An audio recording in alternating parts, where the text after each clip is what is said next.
Hello students, welcome back in goodwill Educare.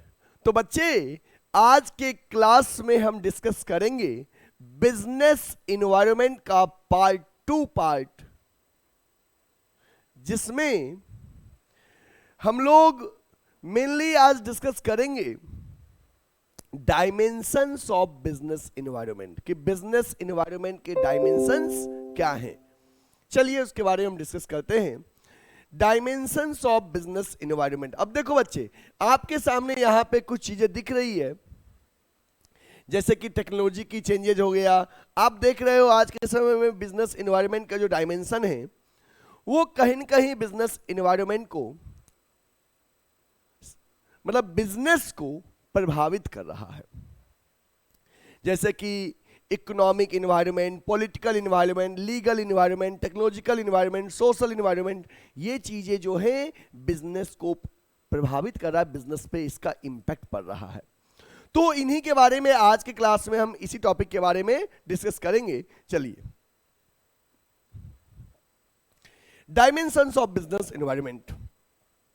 Dimensions of business environment means, देखो यहां पे dimensions of business environment means all the factors, forces and institution which have direct or indirect influence over the business transaction।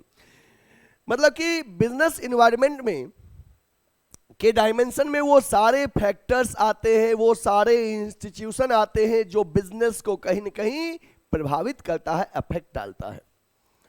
General environment is the most important dimensions of business environment, as businessman cannot influence the changes the component of general environment, rather than he has to change his plans or policy according to changes taking place in general environment।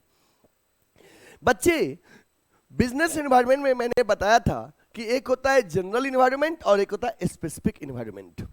Specific environment के बारे में already हम discuss कर चुके हैं कि suppliers होता है, क्रेडिटर्स होता है, बट जनरल इन्वायरमेंट में आता है आपको economic environment, social environment, political environment, legal environment, technological environment.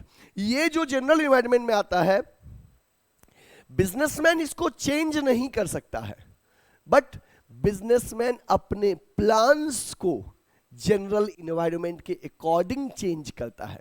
In environment को चेंज नहीं कर सकता है, इस पे बिजनेस का कंट्रोल नहीं है, but business can change their own policies and plans according to changes taking place in general environment। ठीक है, ओके। अब हम इन्हीं जो 5 डायमेंशंस के बारे में आपको अभी इस क्लास में डिस्कस करेंगे।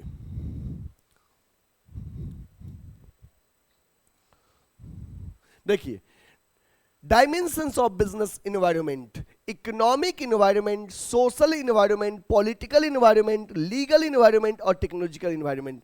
मतलब कि बिजनेस इन्वायरमेंट के 5 डायमेंशंस होते हैं, उन डायमेंशंस के बारे में आपको अभी डिस्कस कर रहे हैं।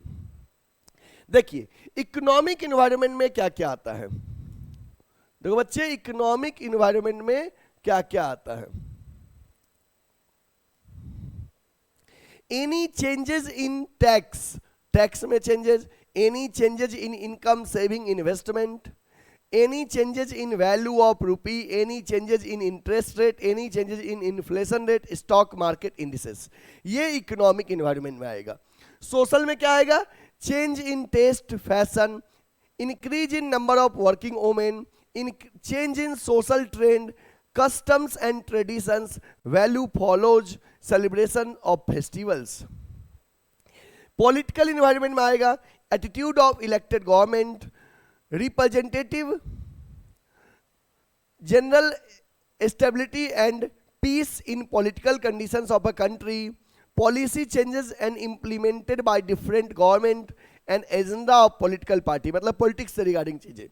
लीगल में लॉ से रिगार्डिंग चीजें, एनी एक्ट और statute, legislature, court judgement, administrative order issued by government authorities, decisions taken by government at every level in the central, state और local government, making any order compulsory.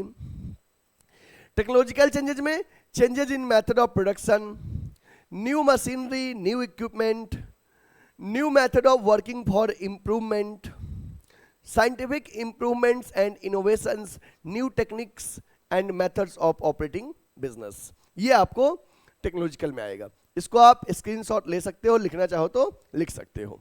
एक बार summary form में आपको business environment के dimension. हाँ, इससे regarding जो questions होते हैं बच्चे, ये सीयूईटी में भी पूछ देगा। अभी 12th क्लास के लिए तो आपके लिए इंपॉर्टेंट है ही, सीयूईटी में भी इससे क्वेश्चन पूछा जाएगा कि आपको इनमें से कोई की पॉइंट दे देगा और बोलेगा बताइए ये किस इन्वायरमेंट का है। बिजनेस मतलब बिजनेस में इकोनॉमिक का है कि सोशल का है कि पॉलिटिकल का है कि लीगल का है, या कई सारे की पॉइंट दे देगा और उसमें बोलेगा बताइए इकोनॉमिक इन्वायरमेंट के कौन कौन से फैक्टर्स इसमें हैं। तो इसलिए आप इस की पॉइंट्स को अच्छे से पढ़िएगा।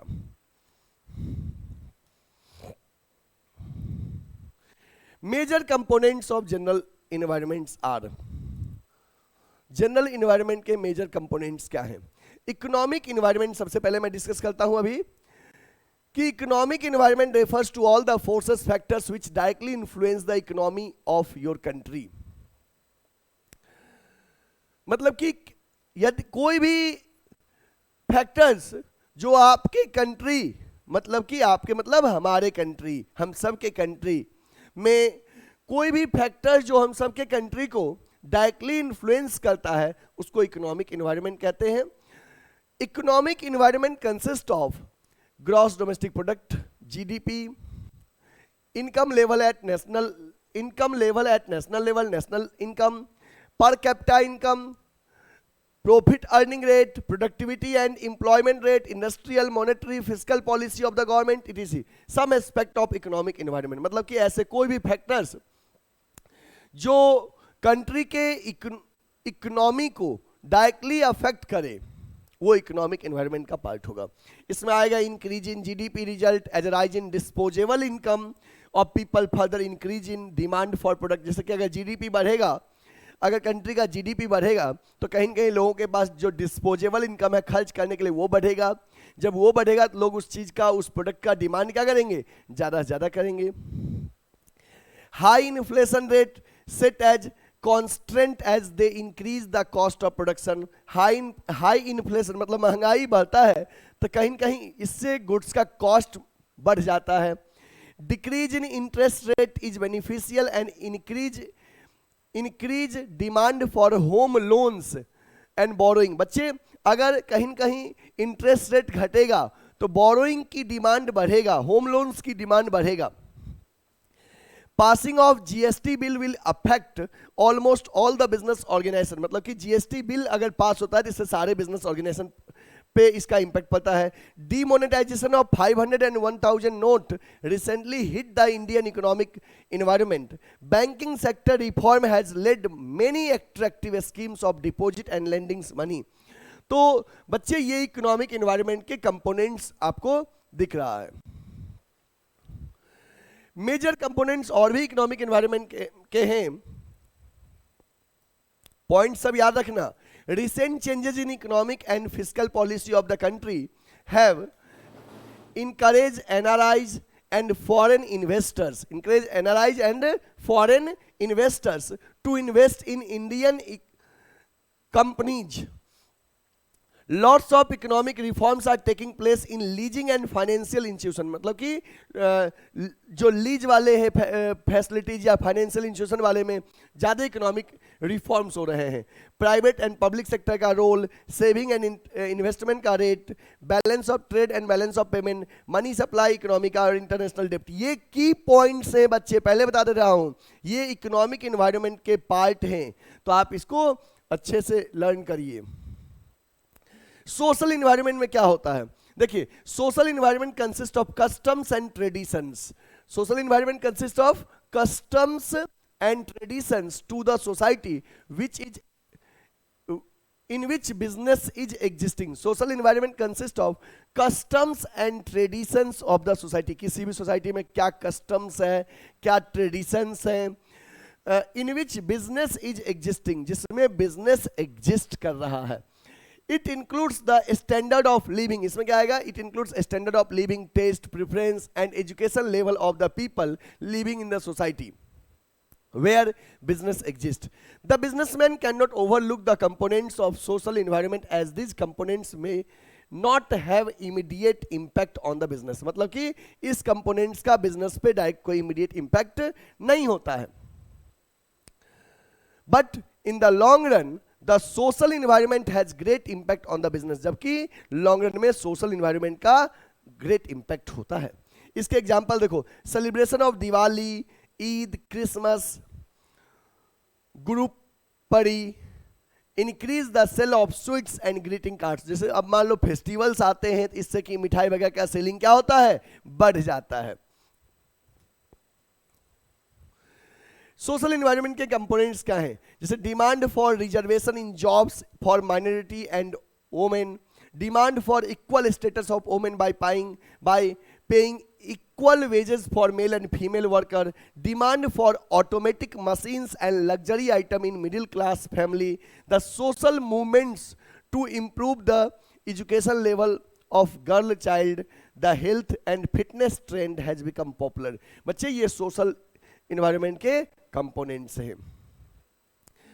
और भी सोशल इन्वायरमेंट के कंपोनेंट्स देखिए, change in quality of life, importance of place of women in workforce, birth and death rate, attitude of customers towards innovation, lifestyle, education and literacy rate, tradition, customs and habit of the people. ये सारे points social के हैं और social में इसको अच्छे से की पॉइंट के तौर पे याद कर लो बच्चे. सीयूईटी में भी क्वेश्चन आएगा, मैं पहले ही बता दिया हूं, सीयूईटी में भी इससे क्वेश्चन आएगा. देखो पॉलिटिकल इन्वायरमेंट में क्या होगा, पॉलिटिक्स से रिगार्डिंग चीजें. इसमें क्या होगा, जैसे एक गवर्नमेंट आती है तो कोई अपना पॉलिसी वगैरह लाती है, तो इससे भी कहीं न कहीं बिजनेस अफेक्ट होता है. चलिए हम देखते हैं सोशल पॉलिटिकल के बारे में. जैसे देखो स्वच्छ भारत, स्किल इंडिया, ये किसने लाया, Bharatiya Janata party, BJP. Political environment consist of Political environment consists of all the factors related to government affairs, such as type of government in power, attitude of government towards different groups of society, policy changes implemented by the different governments, etc. The political environment has immediate and great impact on the business transactions. So, businessman must scan this environment very carefully. The businessman has to make changes in his organization according to changing factors of political environment. The common factors and forces which have influenced the Indian political environment are: स्वच्छ भारत अभियान started by BJP सरकार जो स्वच्छ भारत अभियान start की है, ये हो गया. Skill India movement started by BJP, political stability encouraging business enterprises to invest long term project. देखो अगर पॉलिटिकल स्टेबिलिटी रहेगा तो बिजनेस इन्वायरमेंट मतलब बिजनेसमैन या इन्वेस्टर्स बिजनेस में लॉन्ग रन के लिए फंड इन्वेस्ट करेंगे, और पॉलिटिकल इन्वायरमेंट नहीं रहेगा स्टेबल तो लॉन्ग रन के लिए इन्वेस्ट नहीं करेंगे. Present political system, profile of political leaders, constitution of the country. Major components of general environment में लीगल के बारे में बात करते हैं. देखिए, the management of every business enterprise has to obey the law of land. मतलब कि किसी भी बिजनेस का जो मैनेजमेंट है वो कंट्री का जो लॉ है उसको फॉलो करेगा, उसको इग्नोर नहीं कर सकता है. आप बिजनेस के लॉ को इग्नोर करके आप सोचो कि हम बिजनेस रन करें, this is not possible. You have to follow your law of the country. Therefore, it is essential for every business enterprises to have adequate knowledge of rules, regulation framed by government. Legal environment में क्या क्या आएगा कि various laws and legislature act, administrative order issued by government authorities, court judgment as well as the decisions rendered by various commissions and agencies at every level of the government center, state or locals to work successfully in the India. The business enterprises must have detail about Companies Act 1956, Industrial Act 1951, FEMA, Trade Union Act, Factories Act, Industrial Dispute Act, Consumer Protection Act 1986, Competition Act 2002. इसके बाद बच्चे legal environment का और क्या है, legal policy related to licensing and foreign trade, statutory warning essentials to be printed on label, for example packets of cigarette must have statutory warning, foreign exchange regulation management act, laws to keep check on advertisement, for example advertisement of alcohol products is prohibited, advertisement of baby food must inform that mother's milk is best. अब baby food जो है वो ये जरूर बताएगा कि mother food is best, तो इसलिए ये आपको लीगल इन्वायरमेंट में है, लॉ के अकॉर्डिंग। इसमें बच्चे देखो की पॉइंट्स ये, तो ये आपको रटना है, इसमें बहुत ज्यादा समझाने वाली कोई बात नहीं है। टेक्नोलॉजिकल चेंजेस की मैं बात करूंगा तो देखो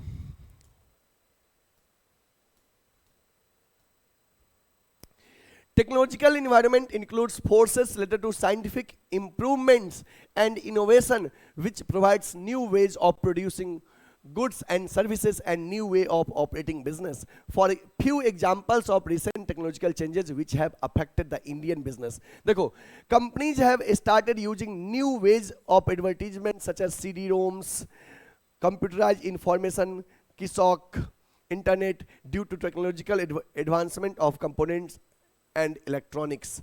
Online sale of grocery item becoming very popular common days, in very common. Online booking of ticket, air ticket, movie ticket, not only booking, you can see your seat number, और आप अपने seat number भी देख सकते हो. Due to technological advancement, customers can compare the fare price, various airlines, hotels, etc. and select the most economical. Continuing innovations in different scientific and engineering fields such as laser, robotics, biotechnology, food preservatives, medicine, etc. have provided lots of opportunities and threats for many enterprises. Shift from vacuum tubes to transistors, ये आपको technological में आ गया। जैसे technology में जो changes हो रहा है, आप देख रहे हो कि नहीं, मोबाइल फोन में चेंजेस, टेक्नोलॉजी नए नए आ रहे हैं, अभी आपके सामने हम पढ़ा रहे हैं, ये सब टेक्नोलॉजी तो है ना, कि कहीं न कहीं व्हाइट बोर्ड का डिमांड कम हो गया है। Major components of general environment, general environment के कौन कौन से कंपोनेंट्स हैं बच्चे, ये देखिए, shift from typewriter to word processor, shift from carbon paper to photocopier, various innovations and incentives and scientific improvements, development of IT sector, technological advancement in computer, import and export of technology, online booking of ticket, rent, air, movie, ये सब बच्चे technological changes हैं। अब आपके सामने आ रहा है demonetisation. Demonetisation, जो नोटबंदी हुआ था, याद है ना, जिसमें 500 और 1000 रुपए के नोट क्या हुए थे, प्रचलन से बाहर हुए थे। उन्हीं डीमोनेटाइजेशन के बारे में हम पढ़ेंगे, उसके फीचर्स और इंपैक्ट। डीमोनेटाइजेशन, नवंबर 8, 2016, बच्चे 8 नवंबर 2016 को was the day when 500 and 1000 demonetization notes were withdrawn from circulation. मतलब डिनोमिनेशन, मतलब 500 और 1000 के नोट जो थे वो सर्कुलेशन से बाहर कर दिए गए थे। It resulted in withdrawal of 86% currency in circulation. People were advised to go to the bank and replace the old notes with new up to a limit. People को एडवाइस दिया गया था कि आप बैंक जाइए और जाके जो पुरानी नोट 500 और 1000 की है उससे नया नोट क्या करिए, लीजिए up to a certain limit. The main aim of demonetisation was to curb corruption, check on use of notes for illegal activities and especially the accumulated of black money generated by not declining in income to income tax authorities. इसका main motive था corruption को कम करना। Features of demonetisation, बच्चे demonetisation के features क्या है, तो ये देखिए। Demonetization as a tax administrative measures. Due to demonetization, people had to declare their cash holding to get exchange from bank. So those having black money had to declare their unaccounted wealth and pay taxes at penalty. Demonetization की वजह से हुआ कि जो लोग cash रखे हुए थे वो और अकाउंटिंग में नहीं था, वो बैंक से जब एक्सचेंज करवाएंगे तो कैश बैंक में आएगा तो दे हैव टू पे tax on that form. Not non-tolerance of tax evasion. Demonetization also indicated that government will no longer accept tax evasion. Demonetization में कहा गया कि गवर्नमेंट से कोई कर चोरी नहीं कर सकता है, टैक्स चोरी नहीं कर सकता है. Tax administration and channelizing saving into formal financial system. Demonetization led to tax administration channelizing saving into formal financial system as much as cash deposit by people for exchange will offered to people for loan under new scheme, creating less cash digital cash light economy. Another feature of demonetization is to create less cash or cash light economy, that is channelizing more saving through formal financial system and improving the compliance. Although there are arguments against these digital transactions, they require use of cell phone for customers and POS machine for businessmen. Requirement of internal connectivity. These disadvantages are counterbalanced by understanding that it helps people into formal economy, thereby increasing financial savings and reducing tax evasion. Financial saving बढ़ेगा और tax evasion, tax चोरी. Main motive था बच्चे demonetisation का कि tax चोरी कम करना, unaccounted cash की जो होल्डिंग्स है पब्लिक के पास उसको कम करना. Next, demonetisation impact and impact of demonetisation, मतलब कि डिमोनेटाइजेशन का इंपैक्ट किस चीज में कितना पड़ा है ये देखिए. मनी और इंटरेस्ट रेट करा है कि इंटरेस्ट रेट डिमोनेटाइजेशन की वजह से मतलब क्या हुआ है कि डिक्लाइन इन कैश ट्रांजैक्शन कम हो गया है, ब्लैक बैंक डिपॉजिट बढ़ गया है और फाइनेंशियल सेविंग भी बढ़ गया है. प्राइवेट वेल्थ डिक्रीज किया है, पब्लिक सेक्टर वेल्थ पे कोई फर्क नहीं पड़ा है, डिजिटलाइजेशन बढ़ा है, रियल एस्टेट का प्राइस घटा है और टैक्स कलेक्शन बढ़ा है सरकार का इससे. ठीक है, तो ये आप इसको नोट कर सकते हो, ये चार्ट के फॉर्म में मैंने आपके सामने प्रेजेंट किया है. और इस तरह से बच्चे आपका जो बिजनेस एनवायरनमेंट का लेक्चर सेकंड है ये कंप्लीट हो गया. ये बहुत ही छोटा सा टॉपिक था और इस वाले टॉपिक में ज़्यादातर की पॉइंट्स लर्न करने थे जो कि मैंने आपको स्लाइड्स के माध्यम से दिखाए हैं, आप उसे नोट कर लेना. और हाँ, आप अपने फ्रेंड्स को भी ये वीडियो अधिक से अधिक शेयर करिए. किसी बच्चे को 11th commerce, 12th commerce, CUT BCom, CUT MCom में एडमिशन लेना है तो आप गुडविल एडुकेयर के ऑफलाइन सेंटर में आ सकते हैं. गुडविल एडुकेयर का ऑफलाइन सेंटर लंका वाराणसी में है और इसके गिवन कॉन्टैक्ट नंबर पे आप कांटेक्ट कर सकते हैं 8676080858 या सेकंड नंबर 7743045542 पे आप हमसे कांटेक्ट कर सकते हैं. गुडविल एडुकेयर का नोट्स अगर फ्री में चाहिए तो आप गुडविल एडुकेयर का जो ऐप है वो प्ले स्टोर से डाउनलोड कर सकते हैं. आप प्ले स्टोर से डाउनलोड करेंगे, स्टडी मटेरियल में जाएंगे तो आपको फ्री में नोट्स मिलेगा, नोट्स से कोई चार्जेस नहीं रहेंगे. और हाँ, चैनल को अगर अभी तक सब्सक्राइब नहीं किए हो तो सब्सक्राइब कर लीजिए, बेल आइकन दबा लीजिए जिससे कि वीडियो अपलोड होते ही सबसे पहला इंफॉर्मेशन आपको मिलेगा. और CUT BCom का टेस्ट सीरीज गुडविल एडुकेयर के स्टोर सेक्शन में अपलोड हो चुका है. आप अगर उसे परचेज करना चाहते हैं तो आप परचेज करिए, गुडविल एडुकेयर के स्टोर सेक्शन में जाइए और वहां से बाय नाउ का बटन दबाइए और उसको परचेज करिए. ठीक है, थैंक यू, टेक केयर.